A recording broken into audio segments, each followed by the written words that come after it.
Monsieur le député de Granby, à vous la parole. Il y a foule pour vous entendre. Merci, Monsieur le Président. Alors, je suis très heureux. Merci. Très heureux de voir qu'il y a des collègues additionnels qui se sont joints dans le Salon Bleu aujourd'hui, même ce soir, je devrais dire, à l'initiative de ma collègue Whip de l'opposition officielle. Alors oui, donc très heureux d'intervenir au nom de ma formation politique, Monsieur le Président, sur le projet de loi 37. Juste avant de débuter puis de faire le débat sur ce projet de loi et surtout la question de procédurite où on en est aujourd'hui, je veux revenir sur ce que ma collègue de Hall disait, voilà, juste quelques secondes. Elle disait que son chef, Philippe Couillard, n'était pas capable d'entendre le mot « moratoire ».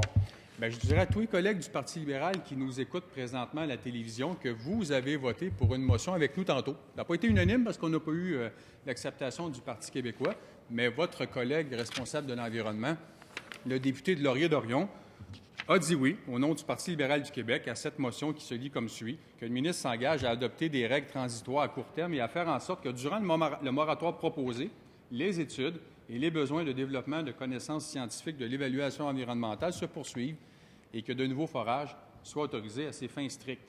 Donc, ma chère collègue, avec tout le respect que je vous dois, vous avez dit oui tantôt, donc, à cette motion qui a été déposée par mon collègue de Nicolas Bécancourt pour qu'il y ait un moratoire, oui, mais qu'on permette aussi des forages à des fins d'exploration et de données techniques. Donc, pour ceux qui nous écoutent et qui vont participer à ce débat dans les prochaines heures, bien, soyez assurés, du côté du Parti libéral, ils se sont joints à nous pour cette motion. Puis maintenant, on va essayer dans les prochaines minutes de convaincre les membres du Parti québécois de se joindre aussi à nous avec cette motion, parce que je pense qu'elle est pleine de sens. Et moi, je pourrais peut-être réussir à vous convaincre, vous allez voir, ou certainement mettre un point d'interrogation. Désolé, M. le Président, on me parle du côté du gouvernement, alors c'est pour ça que j'avais le regard qui était fixé vers certains, mais je vais m'adresser à vous par votre corps versus ce qui pourrait se transporter du côté du gouvernement. Alors, M. le Président, plusieurs collègues l'ont mentionné, dont mon collègue de la Pelletrie cet après-midi. On est à un contexte de procédurite un peu particulier parce que pour les gens qui nous écoutent, on est dans un débat sur l'adoption de principe d'un projet de loi 37 qui se lit comme suit, loi interdisant certaines activités destinées à rechercher ou à exploiter du gaz naturel dans le schiste. Un débat qu'on a entendu énormément dans les 3-4 dernières années. Et je veux vous lire un point important, M. le Président. Ce projet de loi prévoit un moratoire pour interdire les forages, les opérations de fracturation et les essais d'injectivité destinés à rechercher ou à exploiter du gaz naturel dans le schiste sur le territoire des municipalités situées principalement dans les basses terres du Saint-Laurent. Et là, le bout est important pour ceux qui nous écoutent. Ce moratoire sera effectif jusqu'à l'entrée en vigueur d'une loi établissant de nouvelles règles pour la recherche et l'exploitation des hydrocarbures ou pour une période maximale de 5 ans. Je ne veux pas douter de la mauvaise foi, M. le Président, du ministre de l'Environnement, pas douter de la mauvaise foi des collègues du Parti québécois, mais avec tout ce qu'on a entendu dans les derniers mois, permettez-moi de douter, M. le Président, que si, avec la motion que nous avons déposée aujourd'hui, et que j'espère qu'il pourra faire consensus, je doute que le Parti québécois veuille déposer dans les prochains mois, prochaines semaines, un projet de loi qui pourrait encadrer donc le gaz de schiste. Et je parlerais même peut-être des hydrocarbures, le pétrole sur l'île d'Anticosti. Je doute même de ça. Parce qu'au final, M. le Président, la fracture hydraulique du gaz de schiste, c'est un peu la même procédé que pour l'industrie pétrolière. Ce qu'il y a sur Anticosti, ce sera de la fracturation aussi. Alors, ce n'est pas bien différent de ce qu'on veut empêcher de faire présentement pour des projets d'exploration ou de recherche scientifique sur les basses terres du Saint-Laurent. Alors, j'y reviendrai, M. le Président, mais question de procédurite, les gens nous disent « Pourquoi vous faites ce débat aujourd'hui? » Les gens sont venus me voir à mon bureau dans les derniers jours. Pourquoi vous ne passez pas le principe immédiatement? Vous comprendrez, M. le Président, que c'est un projet de loi archi important.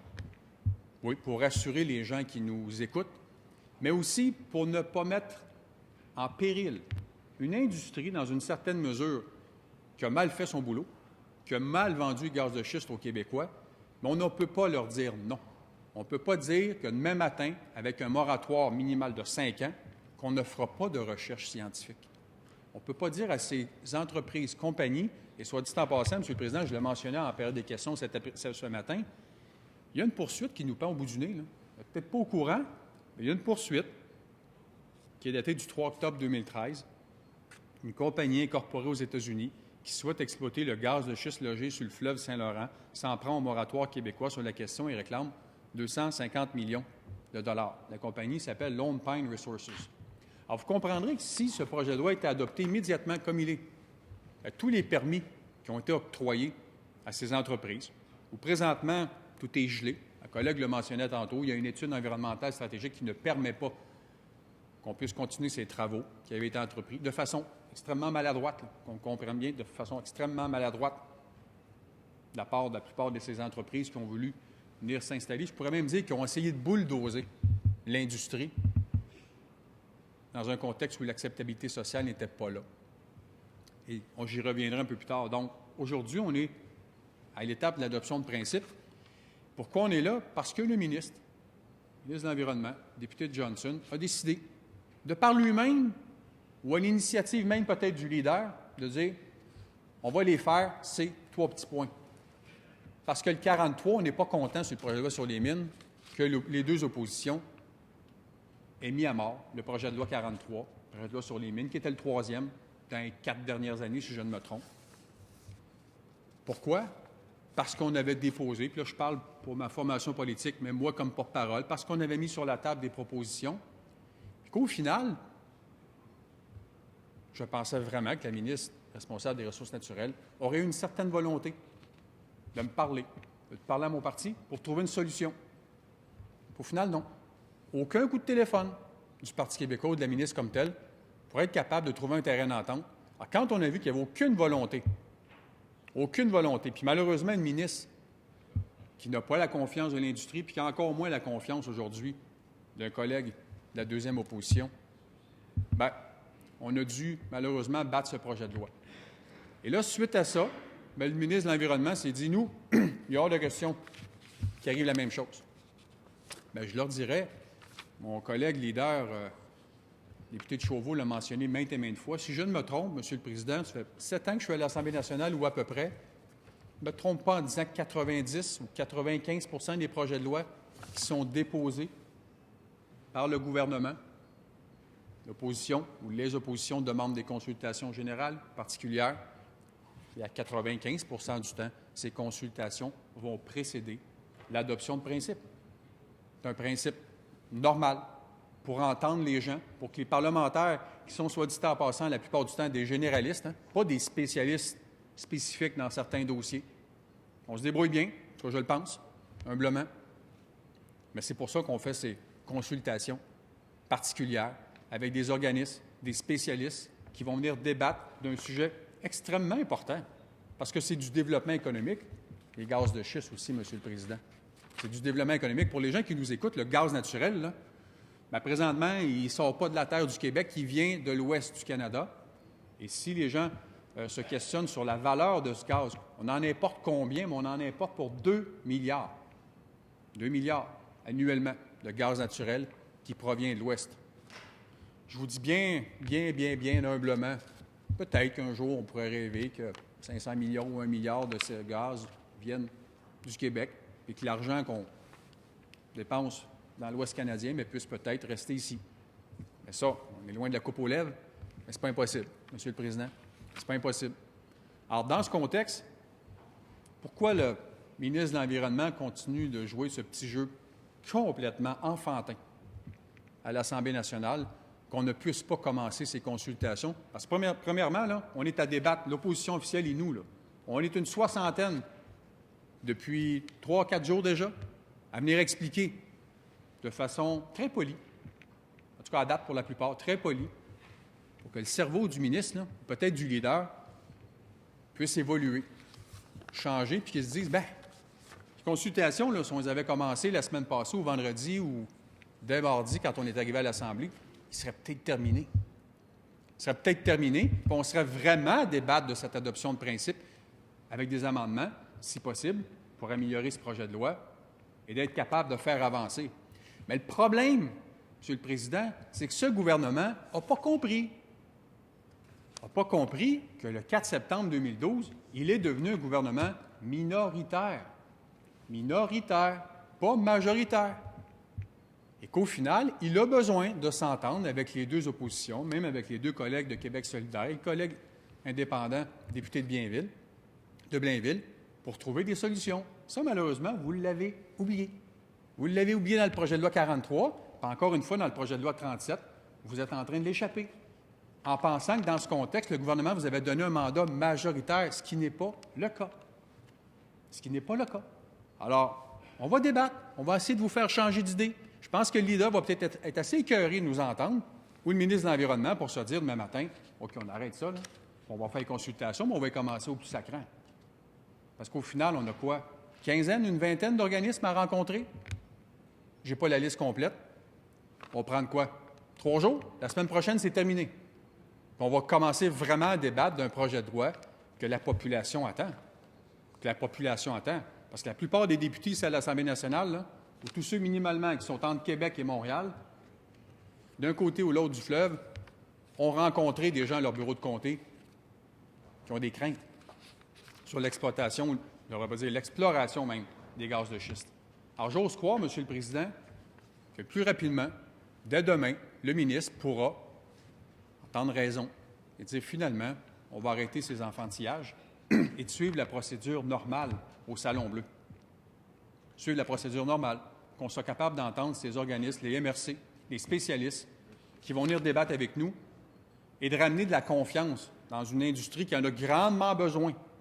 Et c'est pour ça que je vous le dis, M. le Président, on est aujourd'hui tous d'accord pour ce moratoire. Les libéraux, aujourd'hui, ont dit oui à notre motion. Les péquistes en veulent un moratoire, mais un moratoire où on va fermer toute exploration ou recherche scientifique. Ça, on ne peut pas faire ça, M. le Président. On ne peut pas faire ça. Parce que si on revient un peu en arrière, M. le Président, malheureusement, en 2008-2009, quand le Parti libéral était au pouvoir, je me souviens très bien de voir la ministre des Ressources naturelles, je ne me trompe pas, qui était avec le ministre de l'Environnement de l'époque, le député de Mont-Royal, je les vois très bien. Je pense que c'était au Mont-Saint-Hilaire. Pour la première fois, d'essayer de vendre ce projet de développement des gaz de schiste. On voyait aux États-Unis comment ça prenait de l'ampleur. Soit dit en passant, tout le monde, les gens le savent aujourd'hui, j'en ai tellement parlé, mais que dû au fait que Barack Obama, pas un membre du Tea Party, Barack Obama, du Parti démocrate, a décidé, voilà 6 ans, 7 ans, qu'on allait exploiter du gaz aux États-Unis. Aïe, aïe, aïe, attention! Pas le Tea Party, Barack Obama. Même la nouvelle première ministre, son nom m'échappe, de la Colombie-Britannique, s'est fait élire à la dernière élection, voilà 3 mois, sur un sujet, le développement du gaz de schiste. Alors, il y a des législations, il y a des États qui sont capables de prendre acte de ce potentiel. Toujours dans un contexte, M. le Président, d'acceptabilité, de développement durable. Et je vais le répéter 100 fois s'il faut dans la prochaine année pour ne pas mettre en opposition le développement économique et environnement.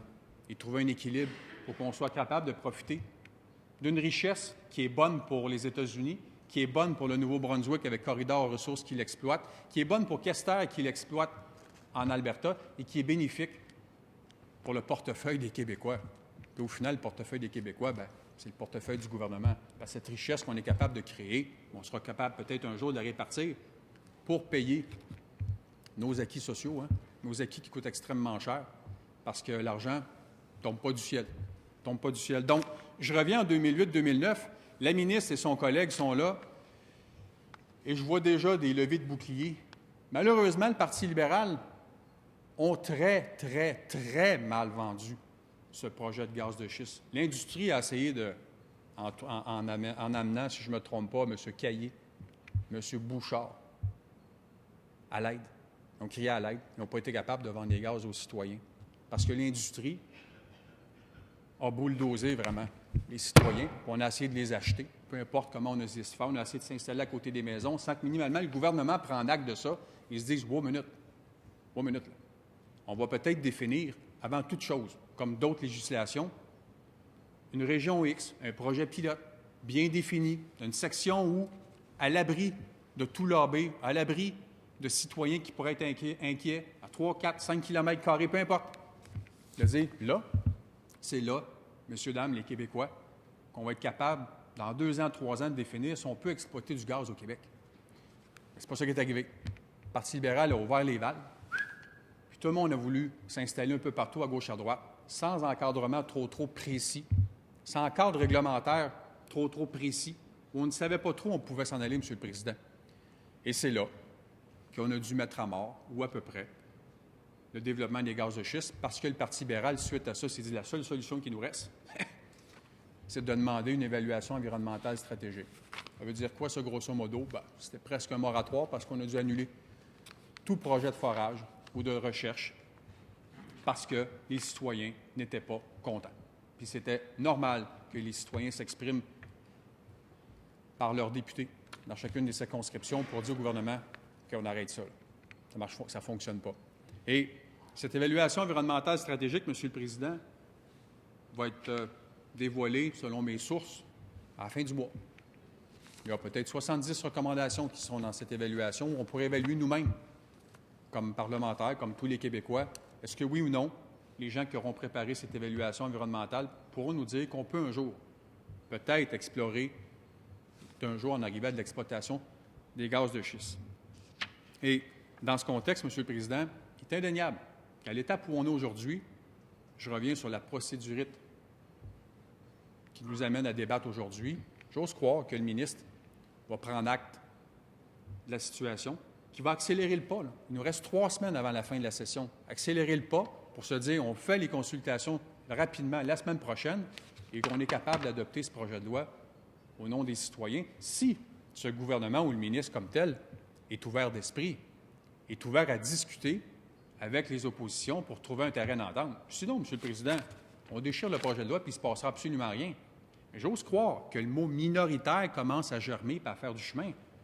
Messieurs, dames du Parti québécois, vous êtes minoritaires. C'est le mandat que les Québécois vous ont donné le 4 septembre dernier. Alors, vous devez discuter avec les oppositions pour être capable de trouver un terrain d'entente qui sera au bénéfice des Québécois, mais au bénéfice du développement économique, toujours dans un contexte de développement durable. Et si c'est juste le projet de loi 43 qui vous a fait beaucoup de peine, bien, je fais une petite aparté, une parenthèse. Le gouvernement disait « Ah, on va redéposer un autre projet de loi sur les mines bientôt. » Bien, avant de le déposer, M. le leader ou Mme la ministre des Ressources naturelles, il faudrait que vous m'appeliez. Il faudrait que vous parliez à l'opposition officielle ou à la deuxième opposition, sinon jamais, jamais, jamais il pourra avoir de terrain d'entente parce que, je le répète, vous êtes minoritaire. Alors, dans ce contexte, M. le Président, vous comprendrez que aujourd'hui, on tend la main au gouvernement du Parti québécois. Mon collègue de Nicolas Bécancour en tête dit on a une solution. On est pour ce moratoire, on est pour rassurer la population. Pour que les gens comprennent bien, je relis le texte tranquillement. Ce qu'on propose et qui a été adopté aussi par le Parti libéral, quand je dis adopté, c'est que le Parti libéral a donné son accord à notre motion aujourd'hui. Alors, ceux qui nous écoutent comprennent aujourd'hui que notre motion se lit comme suit. Que le ministre s'engage à adopter des règles transitoires à court terme et à faire en sorte que durant le moratoire proposé, on n'est pas contre, là, que le moratoire proposé, les études et les besoins de développement de connaissances scientifiques de l'évaluation environnementale se poursuivent et que de nouveaux forages soient autorisés à ces fins strictes. Alors, on ne veut pas mettre à mort une industrie qui se développe ailleurs. On veut protéger les intérêts des citoyens, mais on veut que le ministère de l'Environnement, avec l'industrie, puisse s'asseoir et définir rapidement quel coin des basses-terres du Saint-Laurent on pourra trouver un endroit sécuritaire où on pourra dire, OK, les recherches scientifiques vont pouvoir se faire là, puis dans 2-3 ans, on se revoit, puis on va pouvoir dire aux Québécois, on peut en développer, combien on peut en développer et à quel prix. Est-ce que ce sera rentable pour le portefeuille des Québécois, pour le portefeuille du gouvernement, dans un contexte de développement durable? Alors, c'est juste ça qu'on demande, M. le Président. Aujourd'hui, le Parti libéral du Québec s'est joint à notre motion. J'ose croire que le Parti québécois, ça va germer dans les prochaines heures et que dès demain matin, on va arrêter cette procédurite.